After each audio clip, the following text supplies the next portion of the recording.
जय हिंद दोस्तों, कैसे हो आप सभी। सोचिए आप सड़क के किनारे खड़े हैं, सामने से कोई ट्रेन आपकी तरफ बढ़ रही है, लेकिन जैसे जैसे वो आपके करीब आती है आपको कुछ अजीब दिखाई देता है। जहाँ ट्रेन के नीचे दो पटरी होती है वहाँ सिर्फ एक पटरी है, और उससे भी ज्यादा हैरान करने वाली बात यह है कि ट्रेन का एक हिस्सा सड़क पर चल रहा है, और यह कोई छोटा मोटा हिस्सा नहीं बल्कि एक बड़े आकार का पहिया है। पहली नजर में लगेगा शायद यह कोई अधूरी ट्रेन है जिसको पूरे किए बिना सड़क पर छोड़ दिया गया, लेकिन ऐसा बिल्कुल नहीं। यह कोई अधूरी ट्रेन नहीं है बल्कि इसको इसी प्रकार से बनाया गया था। लोग इसमें बैठते थे और सफर करते थे। कुछ हिस्सों में इसी ट्रेन के द्वारा सामान ले जाया जाता था, और लगभग 100 साल पहले जब भारत में आज जैसी सड़कें भी नहीं थी तब पंजाब की धरती पर यह ट्रेन दौड़ रही थी, जिसे देखकर आज कोई पहली बार यकीन नहीं करेगा, लेकिन ऐसा सच में था। इस ट्रेन का नाम था Patiala state monorail train wise, और इसकी कहानी सिर्फ एक अजीब ट्रेन की कहानी नहीं है। यह कहानी एक ऐसे महाराजा की है जिसके ऑर्डर पर यह पटियाला में चलाई गई थी। इस अनोखे आविष्कार ने उस समय के लोगों को चौंका दिया था। इस एक पटरी वाली ट्रेन की जरूरत आखिर क्यों पड़ी? इस सवाल का जवाब जानने के लिए हमें वापस जाना पड़ेगा 1900 के दशक में, करीब 120 साल पहले। हर जगह ऐसा इंफ्रास्ट्रक्चर मौजूद नहीं था। रेलवे लाइन बिछाना कोई आसान काम नहीं था, और जहाँ जमीन का रास्ता मुश्किल हो वहाँ एक रेलवे लाइन बनाना और भी मुश्किल काम था। इस समय पटियाला रियासत के महाराजा थे, महाराजा भूपेंद्र सिंह। उनके सामने एक प्रैक्टिकल प्रॉब्लम आई। राज्य के अलग अलग इलाकों में लोगों को सामान एक स्थान से दूसरे स्थान पर ले जाने में बहुत परेशानी थी, लेकिन हर जगह ट्रेडिशनल रेलवे बनाना संभव नहीं था। और तभी एक अलग तरह का विचार सामने आया, क्यों न ऐसी रेलवे बनाई जाए जिसमें सिर्फ एक रेल हो। सवाल सुनने में अजीब था, लेकिन इस आइडिया के पीछे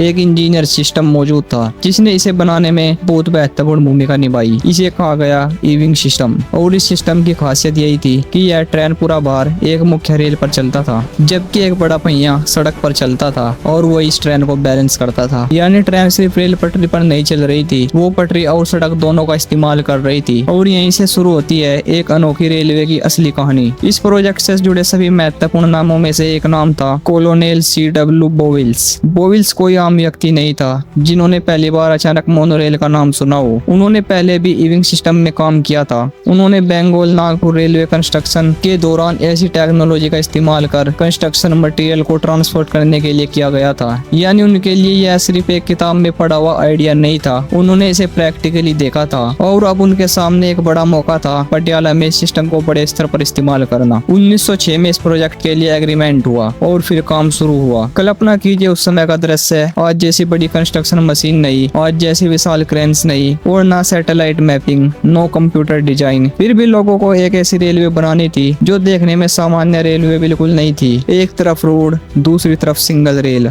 और उनके बीच चलने वाली एक अजीब सी मशीन। लेकिन एक दिलचस्प बात यह भी थी, शुरुआत में इसे स्टीम इंजन से नहीं चलाया गया था, बैल और खच्चरों का इस्तेमाल किया गया था। पटियाला स्टेट के पास लगभग 560 गवर्नमेंट मूल्स थे, और इस रेलवे को ऑब्जेक्टिव मेन का उपयोग करना भी शामिल था। यानी जिस चीज का आज हम मोनोरेल कहते हैं उसकी शुरुआत की कहानी भाप के इंजन से नहीं बल्कि जानवर भी शामिल थे। सुनने में बड़ा अजीब है लेकिन यही सच है। फरवरी 1907 यह बनकर तैयार हो गई और पटियाला में इसको चलाया गया। इसमें एक सिंगल रेल थी। उस रेल पर ट्रेन के मुख्य पहिए चलते थे और दूसरी तरफ एक बड़ा पहिया सड़क पर चलता था। यही बड़ा पहिया ट्रेन को गिरने से बचाता था और उसको बैलेंस बनाए रखता था। अब सोचे जब पहली बार यह मशीन सड़क के किनारे से गुजरी होगी तो वहाँ खड़े लोगों की प्रतिक्रिया क्या रही होगी। एक तरफ बैलगाड़ियां, घोड़े, लोग पैदल चलते हुए, और उनके बीच एक ऐसी ट्रेन जो सिर्फ एक रेल पर बैलेंस होकर आगे बढ़ रही है। आज के समय में शायद ये एक अट्रैक्शन लगे, लेकिन उस समय यह टेक्नोलॉजी थी। और इसके पीछे एक बहुत बड़ा सवाल था, क्या ये सिस्टम सच में प्रैक्टिकली कामयाब होगा? पटियाला स्टेट मोनोरेल का उद्देश्य सिर्फ लोगों को घुमाना नहीं था,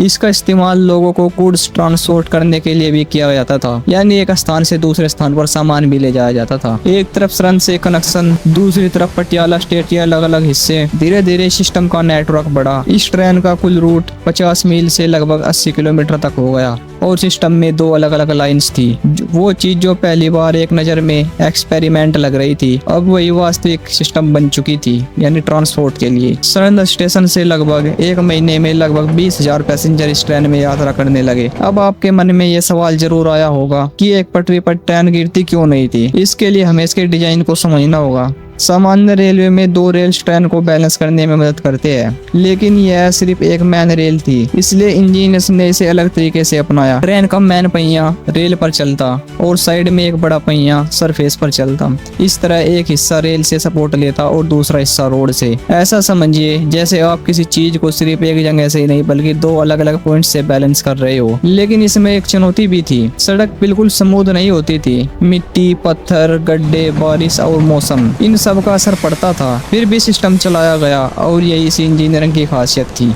यह कोई मॉडर्न कंप्यूटर कंट्रोल मोनोरेल नहीं थी। यह मैकेनिकल इंजीनियर का एक ऐसा प्रयोग था जिसे उस समय के इंजीनियर ने प्रैक्टिकली अपनाया। अब कहानी सबसे खूबसूरत हिस्से पर आती है। पटियाला की सड़कों के किनारे चलने वाली इस अनोखी रेलवे से इस्तेमाल होने वाली टेक्नोलॉजी सिर्फ स्थानीय लोगों में प्रयोग नहीं थी, इसके पीछे इंटरनेशनल इंजीनियरिंग भी जुड़ी हुई थी। एक स्टीम लोकोमोटिव, एक सिंगल रेल, सड़क पर चलना, बैलेंसिंग व्हील और उसके पीछे कोचेस और सामान। आज जब हम इसकी तस्वीर देखते हैं तो सबसे पहले यही सवाल आता है, ये सच में चलती कैसे थी? और ये शायद यही कारण था कि पीसीएमटी आज भी रेलवे हिस्ट्री की सबसे फैक्चरिंग कहानियों में गिनी जाती है। लेकिन हर इन्विटेशन की तरह इस रेलवे सामान भी एक प्रॉब्लम धीरे धीरे बढ़ रही थी, और वह किसी इंजीनियर की वजह से नहीं थी बल्कि समय बदल रहा था। 1910 के दशक में ट्रांसपोर्ट तेजी से बदलने लगा, सड़कें बेहतर होने लगी, ऑटोमोबाइल्स इस्तेमाल में आने लगे, लोगों के पास ट्रांसपोर्ट के दूसरे विकल्प आने लगे, और जो रेलवे का भी एक शानदार सॉल्यूशन लगती थी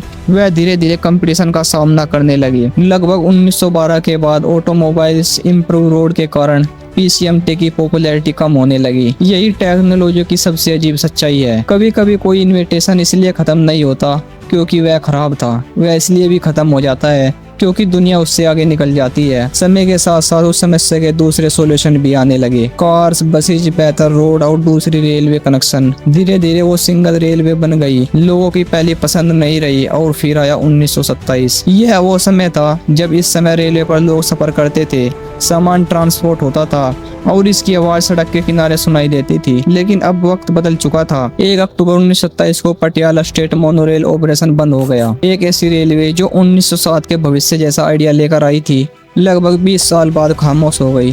सोचिए, जिस रेल पर कभी स्टीम लोकोमोटिव चलती थी वह धीरे धीरे खाली हो गई। जहां कभी पैसेंजर की आवाजें थी वहां सन्नाटा आ गया। और सबसे दुखद बात, प्रयासित करने के लिए उस समय बहुत ज्यादा प्रयास नहीं हुए। रिकॉर्ड्स और फोटोग्राफ्स का बड़ा हिस्सा सुरक्षित नहीं रह पाया। यानी एक ऐसी रेलवे जिसने अपने समय में हजारों लोगों को ट्रांसपोर्ट किया, वह कुछ सालों के बाद इतिहास से अंधेरे में चली गई। ऐसा लगा जैसे यह कहानी खत्म हो गई, लेकिन कहानी कभी खत्म नहीं हुई। अब कहानी में आता है सबसे unexpected mode. Patiala state monorail का एक लोकोमोटिव कई सालों तक पीडब्ल्यूडी साइड में पड़ा रहा। लगभग 35 साल बाद फिर 1962 में रेलवे स्टेशन माइक सेटों ने इसे खोज निकाला।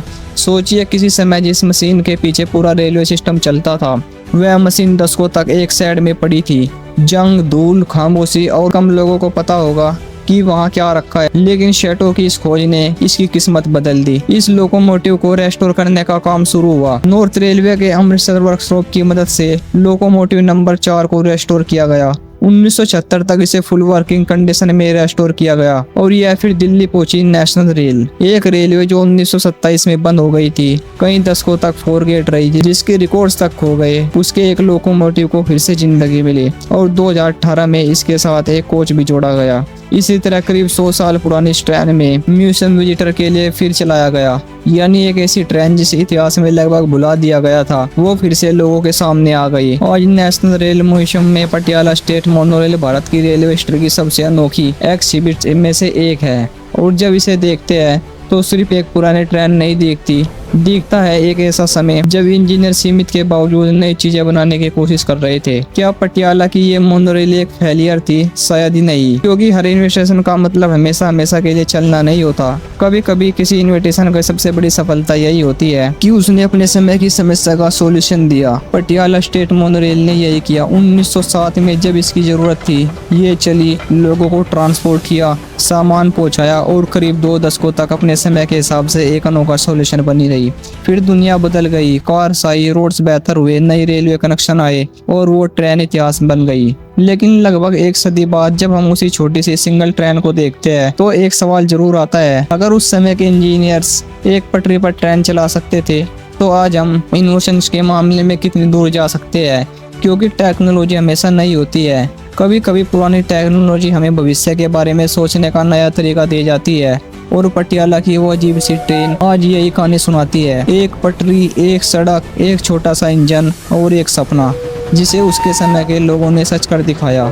यही थी पटियाला स्टेट मोनोरेल की कहानी। एक ऐसी ट्रेन जो सिर्फ एक पटरी पर चलती थी और शायद इसी वजह से आज भी इतिहास की भीड़ में अपनी अलग पहचान बनाए हुए है। तो ये थी दोस्तों आज की हमारी स्टोरी। अगर वीडियो अच्छी लगी हो तो वीडियो को लाइक करके चैनल को सब्सक्राइब करें और लेटेस्ट अपडेट के लिए आप हमारा टेलीग्राम भी ज्वाइन कर सकते हैं। टेलीग्राम लिंक मैंने डिस्क्रिप्शन में लगा रखा है, आप उस पर डबल टैप करके या सिंगल टैप करके उसको ज्वाइन कर सकते हैं। मिलते हैं नेक्स्ट वीडियो में।